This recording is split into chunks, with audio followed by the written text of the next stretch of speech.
벚꽃 야담. 방문해주셔서 감사합니다. 구독, 좋아요, 알림 설정은 여러분의 응원입니다. 벚꽃 야담 이야기 시작하겠습니다. 조선 한양 북촌에서도 이름난 명문가씨 집안. 그 집엔 하늘이 내려주었다는 쌍둥이 형제가 있었으니 형의 이름은 마동, 동생은 마석이었습니다. 태어날 때부터 둘은 한나란시에 울었고 그 얼굴은 비단결처럼 닮아 낳은 어미조차 헷갈릴 정도였죠. 하지만 살아가며 세상은 그들 사이에 분명한 선을 그었답니다.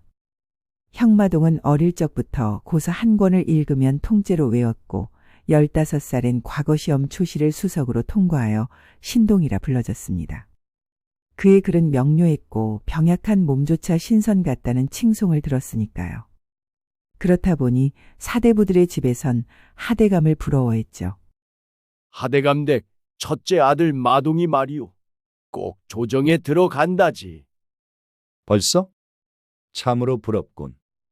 그리고 시집갈 아씨들 사이에선 그림 속 선비 같다는 말이 오갔습니다. 반면 동생 마석은 건강하고 활달했지만 글에는 영 소질이 없었고 책상에 오래 앉으면 졸기일수였죠. 무예는 제법 했지만 양반가에선 그런 재주는 천한 기회로 여겨졌기에 하대감 눈에는 한참 부족한 아들이었답니다. 누가 첫째 마동인가?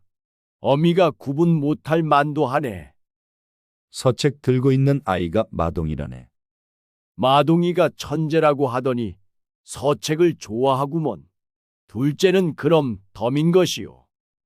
마석은 그런 시선에 익숙했죠. 비단을 입어도 허울 같았고 웃는 얼굴 뒤엔 언제나 자신의 존재에 대해 불신이 쌓여 있었답니다. 어릴 적 아버지는 마석이를 불러 얘기하곤 했죠. 너의 쓰임이 딱 하나 있다.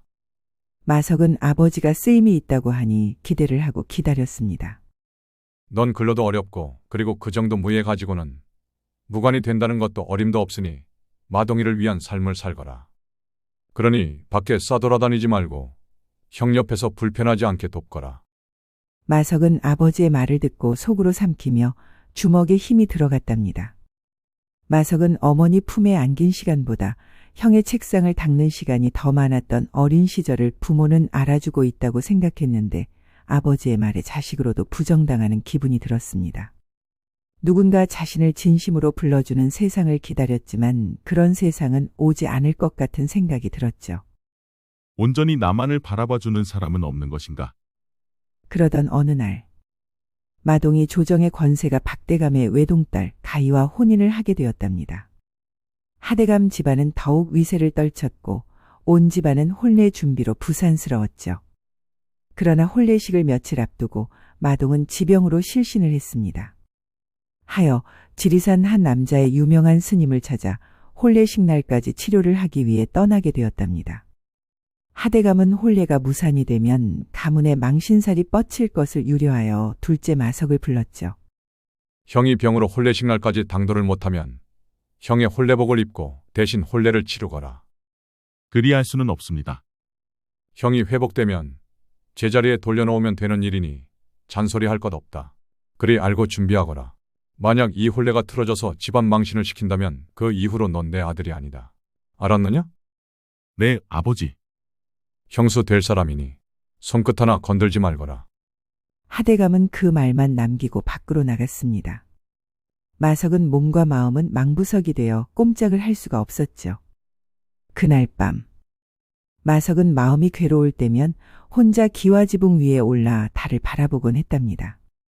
이번에도 형의 자리를 대신하는 거구나. 하지만 진짜 나로 살아보고 싶다. 어떻게 해야 할지 방법을 모르겠어. 마석은 그렇게 상처받은 마음을 매일 밤 지붕에 올라가 위로했죠. 혼례식 날 결국 마동은 자신의 혼례식에 참석을 하지 못했답니다. 하여 동생 마석이 형의 혼례복을 입었죠. 마석의 눈동자엔 억울함도 기대도 아닌 단지 익숙함이 스며 있었습니다. 늘 그래왔던 것처럼 그곳의 모든 하객들은 신랑 마동과 신부 가희를 보며 부러워했답니다. 어머, 신랑의 얼굴도 출중하지만 신부의 얼굴은 연꽃처럼 고귀합니다. 맞네요. 선남선녀가 따로 없습니다. 혼례식은 그렇게 무사히 치러졌답니다. 가인은 혼례식 날 가마 안에서 살짝 신랑의 얼굴을 보고는 심장이 심쿵 내려앉았습니다. 정녕, 나의 서방님이 되실 분이 맞는 것이야? 내가 꿈꾸던 사내잖아. 가인은 신랑이 바뀐지도 모른 채 그날 가마 안에서 한눈에 반했던 거죠. 혼례식은 일사천리로 진행이 되었고 겉으로는 아주 완벽한 혼례식이었답니다. 혼례식이 끝이 나고 첫날 밤이 찾아왔습니다. 가인은 설레는 마음을 안고 수줍은 새색시가 되어 기다리고 있었죠. 그러나 마석은 말없이 앉아 술잔만 비우고 있었습니다. 그렇게 가희의 기다림이 길어지고 있을 때 마석이 상을 미루고 가희한테 가까이에 오고는 올린 머리 장식과 거추장한 혼례복을 벗겨주었답니다. 허나 마석의 손길에는 전혀 떨림이 느껴지지 않았습니다. 그저 신랑으로 의무를 다하는 그런 투박한 손놀림이었답니다. 가희에 올려 묶은 머리 장식을 하나하나 풀었고 온몸을 무겁게 감싸고 있는 혼례복을 벗겨주었죠. 그 다음은 가희는 두근거리는 심장을 다독이며 그 다음을 기다리고 있었습니다. 그런데 그때 부인, 미안하오. 너무 피곤하여 잠이 쏟아집니다. 먼저 자겠소. 서방님, 가희의 몸과 마음은 무너져 내리는 듯한 고통으로 숨이 막혀오는 듯 했답니다. 그리고 등을 돌리고 자는 서방의 등을 밤새 바라보며 자야만 했죠. 가희의 두 뺨에 소리 없는 눈물이 흘러내렸답니다. 결국 가희는 신랑의 체온조차 느끼지 못한 채 이불을 끌어안고 피곤에 지쳐 잠들었습니다. 다음 날 아침, 가희는 부모님이 걱정할까봐 밝은 표정을 유지하려 노력했습니다. 가희는 그렇게 꽃가마를 타고 신랑 댁으로 갔죠. 그 후로도 며칠 동안 마석은 밤마다 방을 나갔고 같은 방에 있어도 눈을 마주치지 않았습니다. 그러나 그럴수록 가희의 눈에 마석의 행동에서 묘한 것을 느꼈습니다. 마석은 아침이면 꼭 가희 앞에 조용히 약차를 내어두었고 머리가 아프다 말하면 말없이 손수건을 젖혀 이마에 얹어주곤 했습니다. 말은 적었으나 손길은 섬세했고 가희를 바라보는 눈빛에는 감출 수 없는 슬픔이 스며 있었습니다. 서방님은 나를 미워하는 것이 아니야. 다만 말 못할 사정이 있는 것 같아. 가희는 신랑이 어떤 사정으로 자신을 멀리하는지 그리고 눈에는 슬픔이 가득한지 아름아름 실타래를 풀 듯 하나하나 헤아리기 시작했습니다. 그렇게 한 달이 지난 후 가희는 알게 되었죠. 서방의 말 없는 배려, 조심스러운 거리 그리고 늘 자신보다 먼저 등을 돌리는 서방의 넓은 등에는 미안함을 지고 살아가고 있다는 것을. 그렇다 보니 가희는 점점 서방이 궁금해졌고 첫날 밤을 홀로 보내게 한 서방이 야속했지만 이렇게 서방을 알아가는 것도 설레고 좋았답니다. 서방님, 조금만 기다려주세요. 저를 멀리하는 이유를 알아내고 서방님 곁으로 가겠습니다. 그 밤 가희는 멀어져가는 마석의 등을 바라보며 미소를 지었습니다. 한편 아이고, 도련님만 생각하면 맴이 무너져 내리는구먼요. 내가 너무 착하게 키웠네요.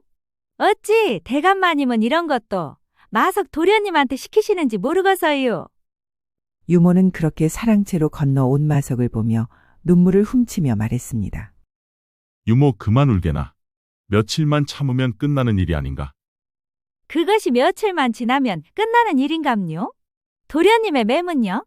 누가 알아주고 누가 달래주남요? 그렇게 평생을 가슴앓이하며 사는 도련님이 내 눈에만 안쓰럽게 보이는 것이 속상해요. 유모가 알아주지 않는가. 아이고, 그 말이 할 소리여요? 지는 1000번이고 10,000번이고 도련님을 알아주지요. 난 그것이면 되었네. 유모 나 졸리네.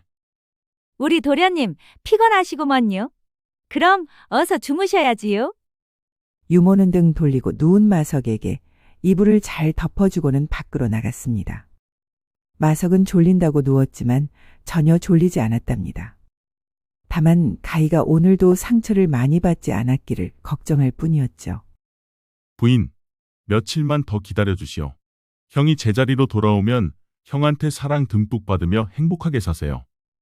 마석의 입에서는 형수가 아닌 부인이란 말이 나오니 살짝 놀랐습니다. 정신 차리자. 넌 마동영님이 아니다. 꿈도 꿀 수 없는 사람이니 그 어떤 상상도 하지 말아야 한다.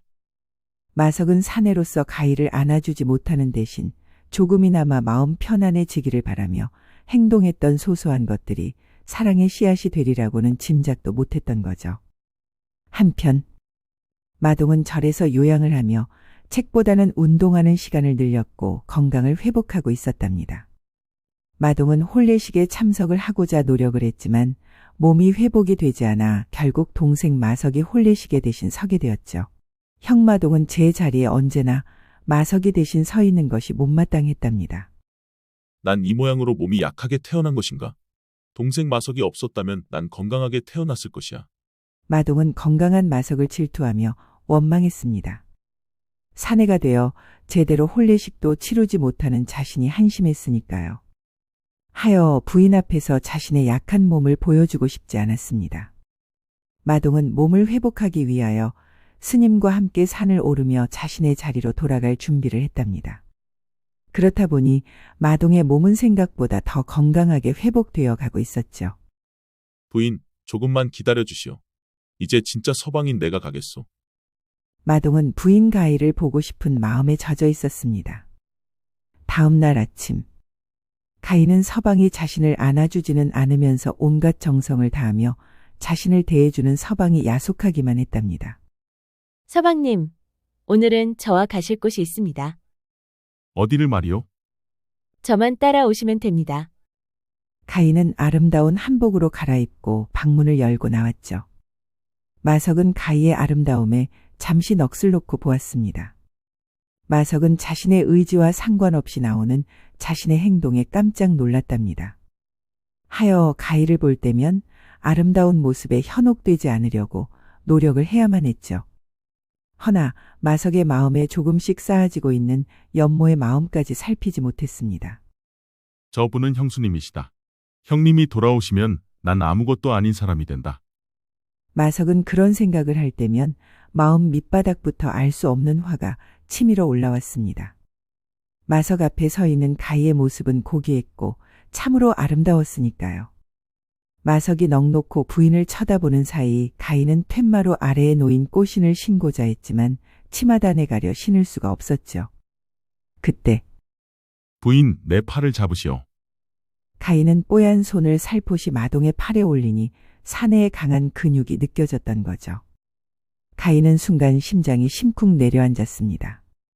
마석은 자신이 무슨 짓을 하고 있는 줄도 모르고 열심히 부인이 신을 잘 신을 수 있게 도와주고 있었답니다.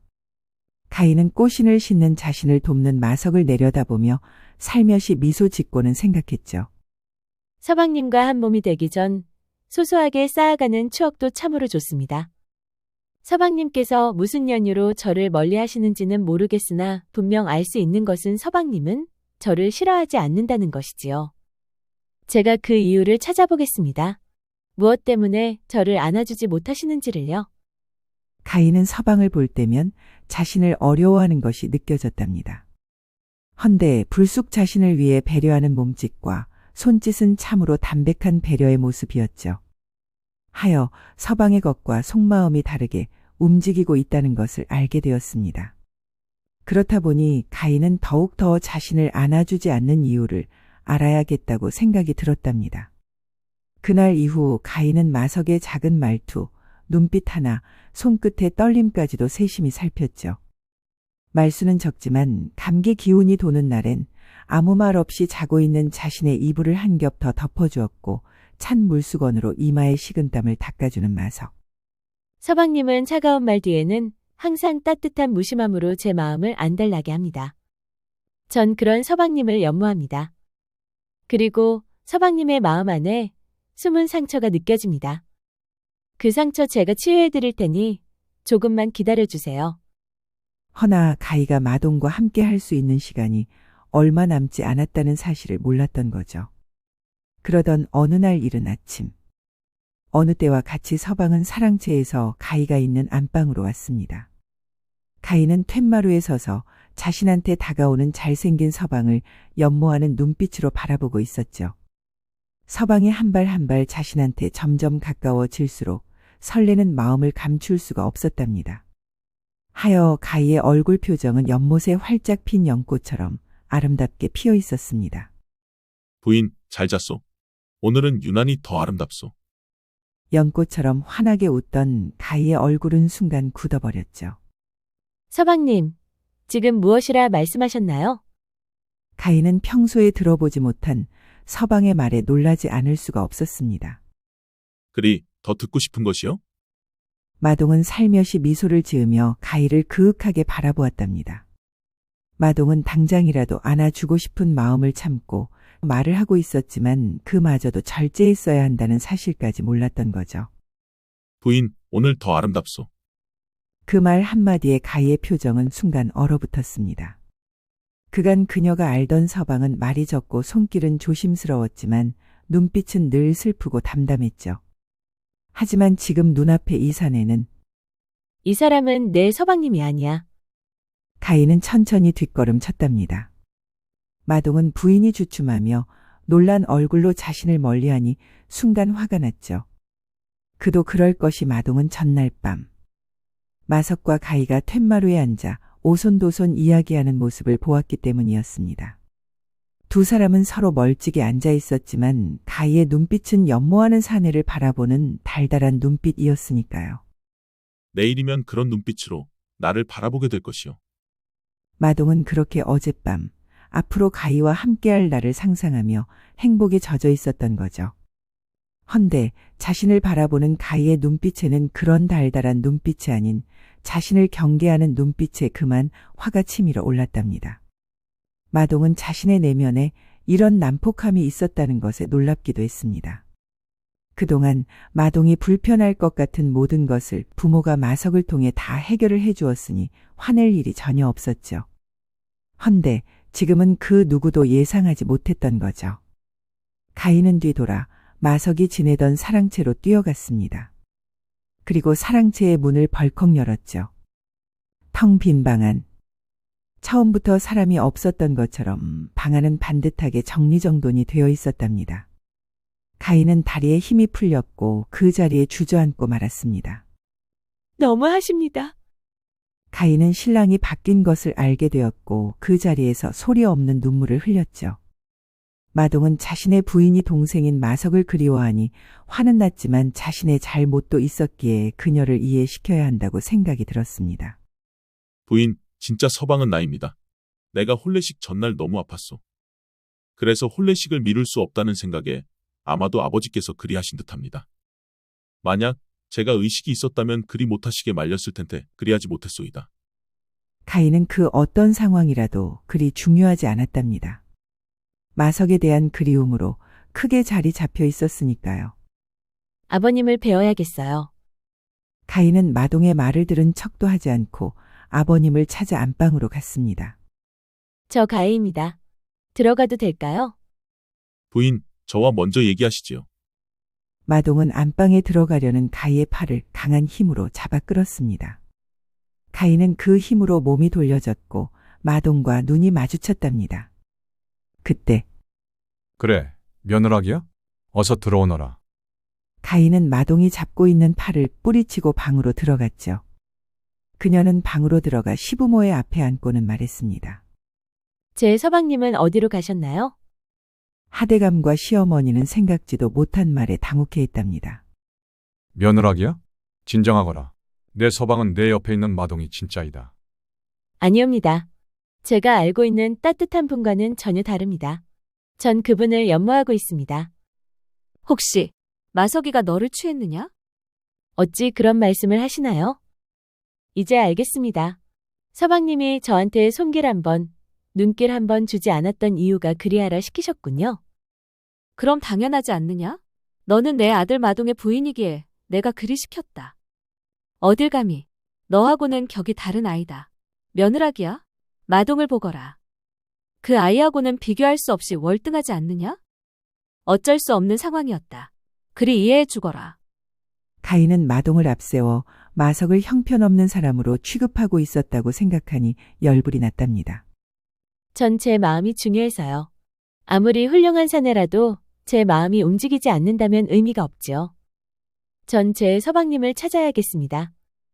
가희는 그렇게 말을 하고 밖으로 나갔죠. 마동은 그런 가희를 보고 더 이상 참을 수가 없었답니다. 그리하여 가희의 뒤를 쫓아 방으로 들어가고는 방문을 잠갔습니다. 아니, 이것이 무슨 짓이요? 당신은 누가 뭐라 해도 내 부인입니다. 하여 첫날 밤을 지금 보내려 합니다. 방에서 나가시오. 당장. 이것이 무슨 횡포라는 말이요? 가희는 마동의 갑작스러운 행동에 무서움이 밀려왔고 마동은 자신의 옷을 벗으며 가희한테 다가오고 있었습니다. 그런데 그때 밖에서 요란한 소리가 들렸죠. 마석 도련님 아니셔요? 아니, 이곳에 오시면 어떡해? 마동은 마석이가 왔다는 말에 걸어 잠긴 방문을 열고 밖으로 나갔죠.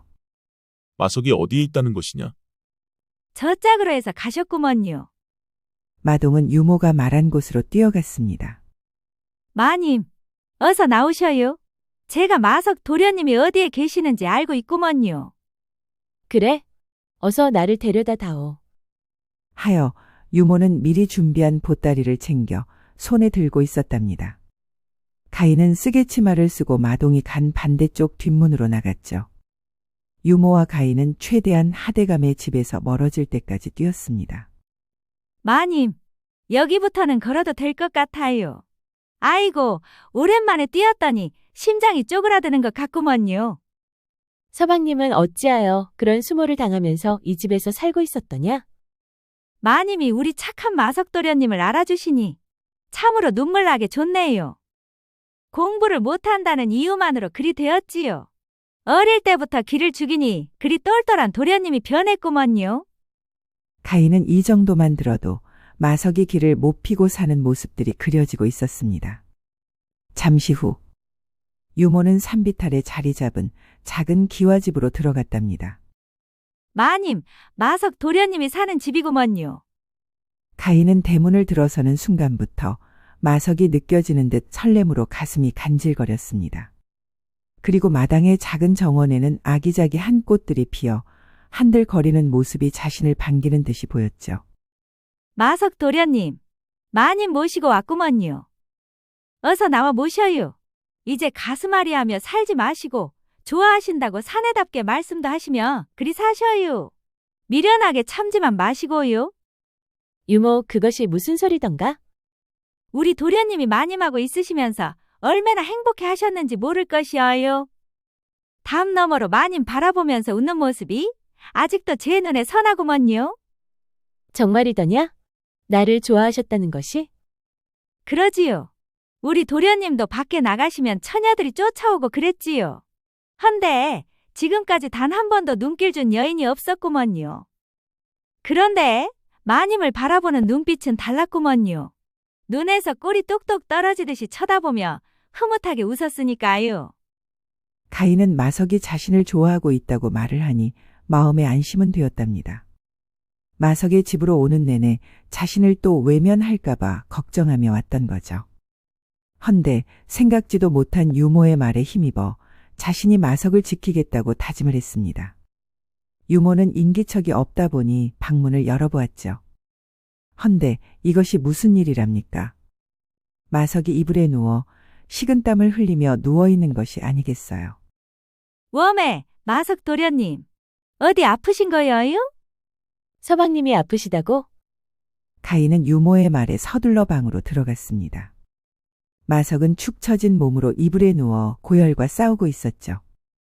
유모, 찬물과 수건을 준비해주게. 네, 마님. 가희는 면수건을 물을 묻혀 마석의 얼굴을 정성스럽게 닦아주었습니다. 가희의 눈에서는 소리 없는 눈물이 흐르고 있었죠. 유모인가? 가해입니다. 마석은 생각지도 못한 부인 목소리가 들려 눈을 번쩍 뜨고는 일어나려 했죠. 일어나시면 아니 됩니다. 누워 계시지요? 마석은 가희가 다 알고 왔음을 알기에 말했답니다. 다 아셨습니까? 정말 미안하오. 그런 짓을 하면 아니 되는 것인데 제가 힘이 없다 보니 그리 할 수밖에 없었습니다. 마석은 눈을 감고 눈물을 흘렸죠. 가희는 가냘픈 손으로 흐르는 마석의 눈물을 닦아 주었답니다. 이제 걱정하실 것 없으세요. 서방님이 왜 그리 해야만 했는지를 알게 되었으니까요. 가족인 그분들이 잘못입니다. 서방님한테 잘못이 있다면 저를 연모하시면서 숨겼다는 사실이지요. 마석은 연모하는 마음을 숨기려고 무지 힘들어했는데 그마저도 가희가 알고 있다고 하니 당혹스러웠답니다. 어찌 그것을? 저도 서방님을 연모하고 있었지요. 저를요? 저를 연모하시면 후회하실 겁니다. 전 저를 보고 후회하시는 부인을 볼 자신이 없습니다. 걱정하지 마시지요.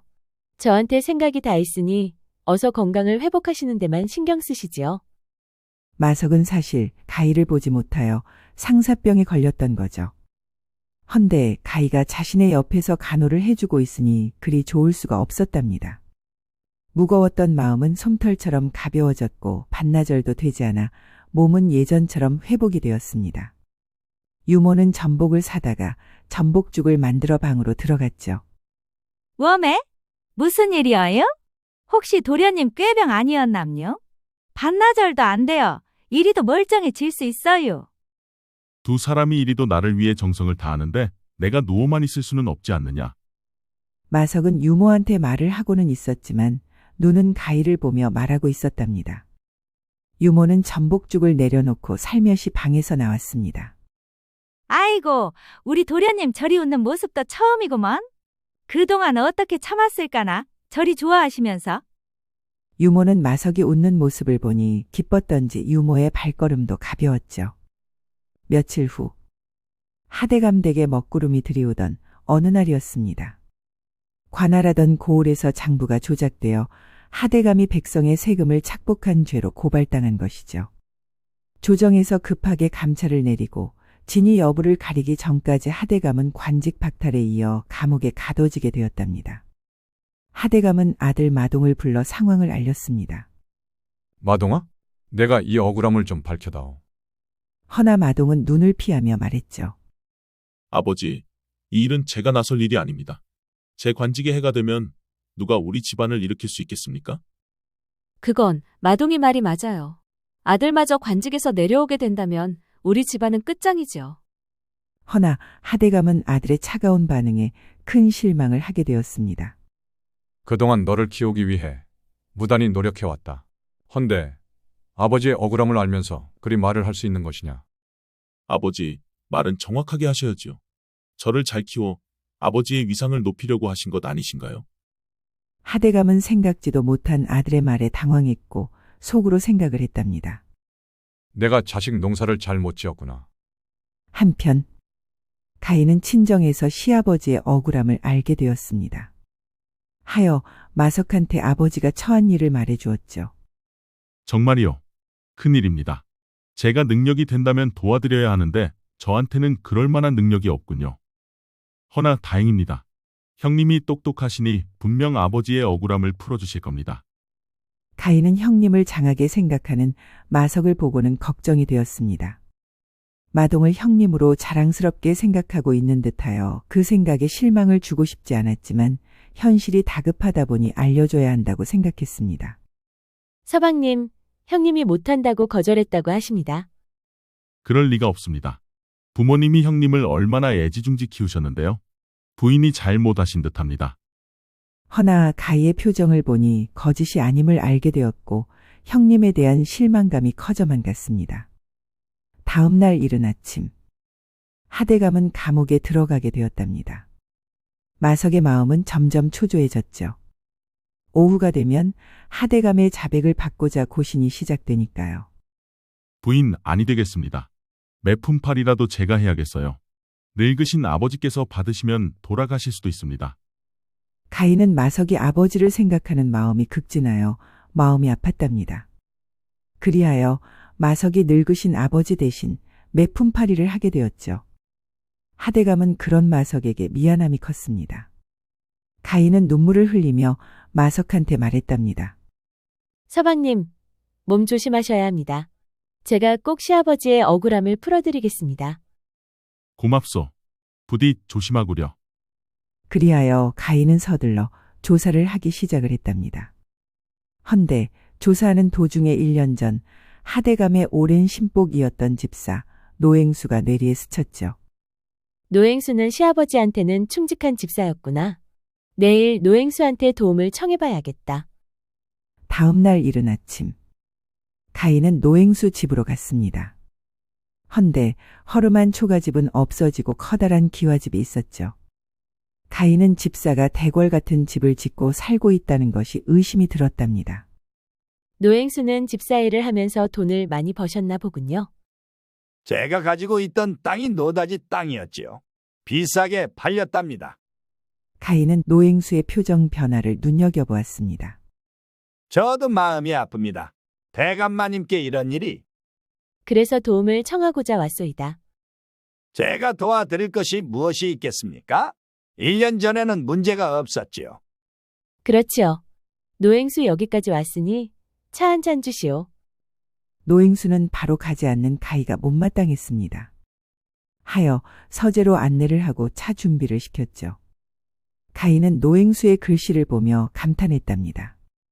요즘은 시아버지의 글씨체를 따라 하지 않는 듯합니다. 전혀 다른 새로운 글씨이군요. 요즘 심심하여 연습하는 글씨체이지요. 하대감님의 필체를 따라하는 것이 제일 힘이 들어 포기했답니다. 그날 밤 가희는 아버지의 주요 문서를 보관하는 공간에 몰래 들어갔죠. 그리고 아버지의 필체와 노행수의 필체를 처음부터 끝까지 살폈습니다. 헌데 이것이 무슨 일이랍니까? 해가 지나면 갈수록 아버지의 필체와 비슷해지는 것이 아니겠어요. 하대감의 필체는 그리 쉽게 따라 할 수 있는 필체는 아니었답니다. 이렇게 따라하려면 얼마나 노력을 했었을까? 그날 밤 가희는 낮 동안 알아낸 정보를 유모와 공유했습니다.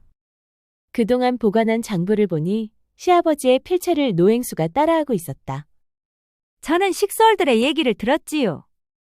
헌데 놀라운 사실은 노행수가 하대감의 앞에서 간 쓸개 다 빼줄 듯이 행동했지만 실상 뒤에서는 시아버님의 위엄과 명망을 질투했다고 하구먼요.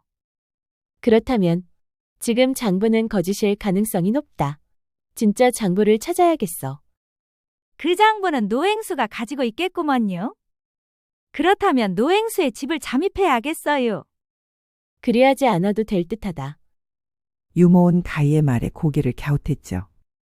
노행수의 집을 잠입하지 않아도 된다 하셨습니까? 노행수 같은 자는 겁이 많지. 숨긴 것은 많고 들킬까 두렵고 그런 사람일수록 그 약점을 찌르면 스스로 입을 여는 법이다. 그럼 그 약점이 무엇인지 아시는 거예요? 가희는 고개를 끄덕이며 작은 종이 쪽지를 내밀었습니다. 노행수는 아들이 있더구나. 장사꾼들 사이에선 유명한 도박꾼이라지. 최근엔 패가 망신할 만큼 빚을 졌다는 소문을 들었다. 노행수가 그 빚을 갚아주기 위해 가짜 장부를 건넸을 가능성이 크다. 그리고 운이 좋게 그 아들은 길에서 주었단다. 길에서 줍다니요. 가희는 웃으며 말했습니다. 고주망태가 된 노행수 아들이 오늘 낮에 친정집 여종한테 못쓸 짓을 하다가 들켰다고 하는구나. 아버지가 제일 싫어하는 짓을 했으니 온전하지 못할 것이다. 다음 날 이른 아침 머슴을 노행수의 집으로 보냈습니다. 계셔요. 누구시오? 저희 작은 마님께서 이 서찰을 드리라고 했구먼요. 노행수는 서찰을 꺼내 그 자리에서 읽어 내려갔으며 노행수의 얼굴은 백지장처럼 하얗게 변했답니다. 아드님이 요즘 마음고생이 큰가 봅니다. 아무리 힘이 들어도 도박을 그리하면 아니 되지요. 또한 그 와중에 고주망태가 되어 저희 집 여종한테 못쓸 짓을 하다가 제 아버지 박대감님한테 잡혀오고 말았지요. 두말하지 않겠소. 오늘 저녁까지 당신이 가지고 있는 하대감의 장부를 가지고 오시오. 잠시 후 노행수는 천장 위에 숨겨뒀던 작은 괴짝을 꺼냈습니다. 그 안엔 오래된 장부 3권이 고이 감싸져 있었죠. 노행수는 자신이 처해 있는 상황이 기가 막히고 코가 막혔답니다. 애달 자식이라는 말이 나를 두고 하는 말이구나. 노행수는 그 길로 하대감을 찾아가 진짜 장부를 건넸죠. 가희는 시아버지한테 그 장부를 전해주며 말했습니다. 아버님, 이제 이것으로 서방님을 구해주세요. 며느라기야? 정말 고맙구나. 저보다는 아드님께 고마워하셔요. 그렇고 말고 내가 어리석은 아비였다. 그리하여 두 사람은 장부를 가지고 관아에 가서 모함이라는 것을 밝혔습니다. 하대감은 억울하고 절박한 상황에서 진심으로 자신을 위하는 아들을 찾았으니 마석이 그리 자랑스럽게 보일 수가 없었답니다. 마석은 고신 당한 몸을 가희한테 부축을 받으며 하대감 댁으로 갔죠. 하대감과 어머니는 벗은 발로 나와 마석이를 환대해 주었습니다. 마석은 방에 들어가 이불에 누웠죠. 고생 많았구나. 몸은 괜찮은 것이냐? 네, 이 정도는 괜찮습니다. 아이고, 우리 마석이가 얼굴이 반쪽이 되었구나. 내가 삼계탕을 만들었으니 잠시만 기다리고 있거라.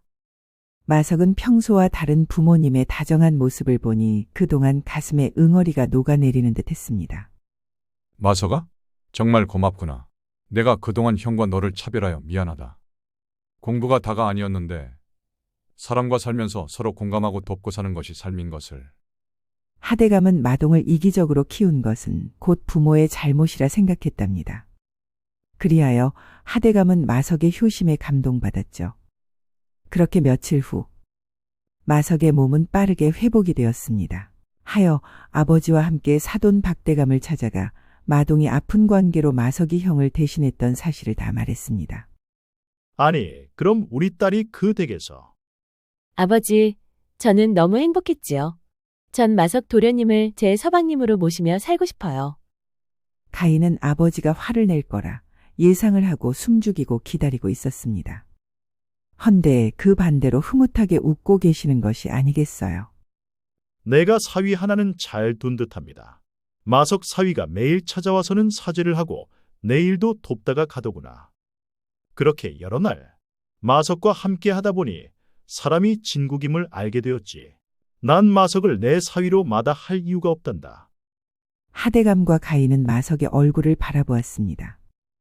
마석은 아주 태연하게 앉아 있었고 자신을 바라보는 하대감과 가희에게 미소로 답할 뿐이었답니다. 그리하여 양가 부모님한테 허락을 받고 진정한 부부가 되는 날이기도 했죠. 그날 밤 서방님, 들어가도 될까요? 어서 들어오시오. 이 늦은 시간에 무슨 일이요? 마석은 방문을 열고 들어오는 가희를 보았는데 쓰개치마를 어깨에 두르고 있었죠. 이 밤에 어디에 가시려는 것이요? 마석은 가희가 자신을 떠나가려는 줄 알고 순간 놀랐답니다. 제가 이 밤에 어디를 가겠습니까? 서방님 옆에 있어야지요. 그 말을 하며 쓰개치마를 스르륵 내렸죠. 그런데 그때 가희의 모습은 한떨기 연꽃이 되어 마석한테 걸어오는 듯 했답니다. 흰 속적삼만 입은 가희의 모습은 아주 청순하고 아름답게 보였으니까요. 마석은 가희가 걸어와 자신의 품에 안기는 동안 넋을 잃었고 가희가 자신의 품에 한가득 안겼을 때는 세상을 다 얻은 듯 황홀했습니다. 하여 마석은 점점 황홀감에 빠져 가희를 사랑해 주었죠. 그날 밤은 유독 밤하늘의 별들이 무수히 반짝였고 두 사람의 사랑은 더욱 깊어갔답니다. 그리하여 마석과 가희는 서로를 의지하고 도우며 행복하게 살았다는 벚꽃 야담 이야기였습니다. 이 이야기가 재미있으셨다면 구독, 좋아요 그리고 알림 설정 부탁드립니다. 그리고 따뜻한 댓글은 여러분의 응원입니다. 이 영상을 보시는 모든 분들이 벚꽃 야담과 좋은 인연을 맺어 항상 행복이 가득하셨으면 좋겠습니다. 오늘도 행복한 하루 보내세요.